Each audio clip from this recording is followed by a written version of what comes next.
Prime Minister Mark Carney is meeting with Canadian premiers, including Doug Ford, as trade negotiations with the U.S. continue. Let's bring in our Parliament Hill correspondent, Glen McGregor. So, Glen, what can we expect to come out of the latest discussions? What are you looking out for?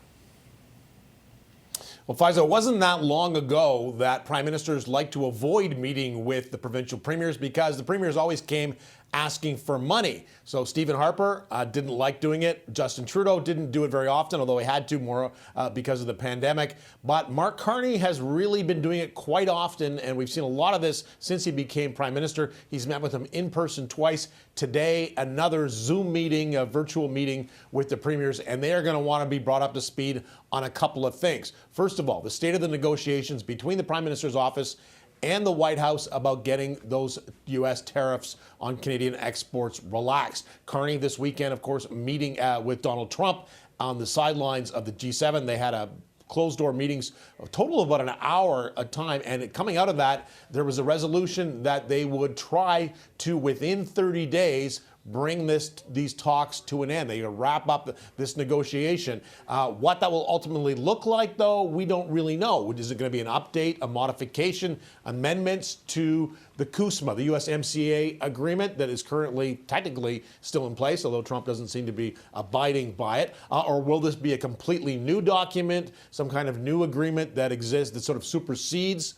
what was pitched as the NAFTA 2.0 deal, or will it be speaking only to the tariffs that have been put in place, and will there be concessions on the Canadian side? We know the Canadian position is that they want to see total removal of all those tariffs. Donald Trump has a different perspective. So the premiers are going to want an update on that, and particularly on that July 21st date that Mark Carney revealed yesterday. That is the date at which he is going to reassess the tariffs on U.S.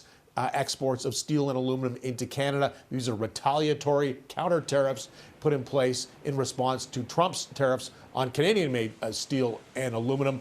First at 25%, Canada matched that, and then Trump raised it to 50%.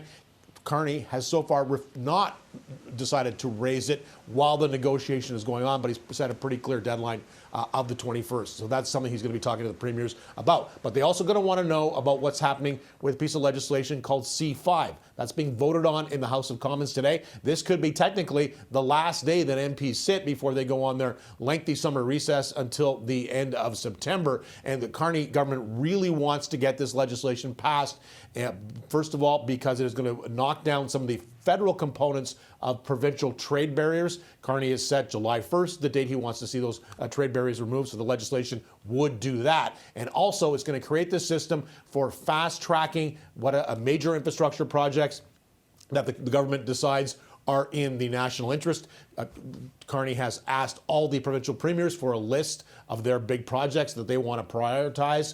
We know in Ontario, Doug Ford is really keen on getting federal support and approvals rolling quickly for the Ring of Fire, but he's had some issues with his own legislation. Bill 5, of course, is sort of the provincial equivalent of that. Has been concerns about that there's not consultations enough with First Nations. We've heard some of the same complaints about the federal version of that legislation, C5, but Alberta very keen also to get some of these projects going, finding new ways to get their energy products, oil and gas, to Tidewater to be shipped to foreign markets, all to try to wean us off our dependency on the United States. So these are the issues that are going to be talked about at this meeting with premiers. Probably the last one before the House of Commons breaks for the summer. But if Carney's sort of recent history is any example, expect he will be continuing to meet, at least virtually, with the premiers over the summertime as this legislation kicks into force. We think the Senate's going to approve it next week.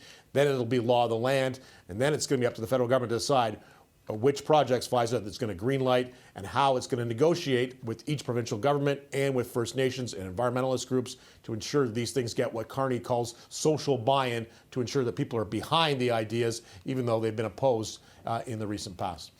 All right, we'll keep watching. That's our Glen McGregor in Ottawa. Glen, thank you.